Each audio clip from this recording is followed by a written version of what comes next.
پاس patient آئے تو میں ان کی میں نے کہا آپ نے صبر کرنا ہے, تو کہتے کر رہا ہوں نا. میں نے کہا کہ صبر تو ایسے کرنا ہے کہ دوسرا بندہ اپنی پریشانی بھول جائے.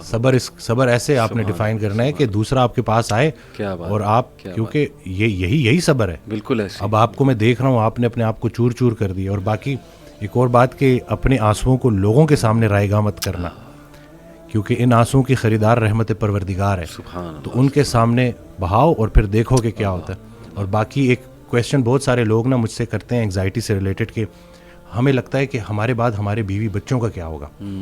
تو میں یہ کہتا ہوں کہ حضرت کہتے ہیں آڈیو میں کہ جو انسان یہ سوچتا ہے کہ اس کے مرنے کے بعد اس کی بیوی بچوں کا کیا ہوگا, اس کا ایمان نامکمل ہے. اس نے پالنے والے کی پالنے والی صفت پہ ایمان ہی نہیں لایا.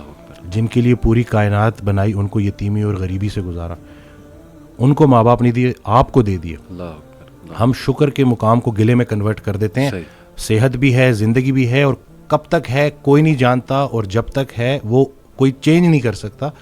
تو پھر ابھی کیوں پریشانی لیتے؟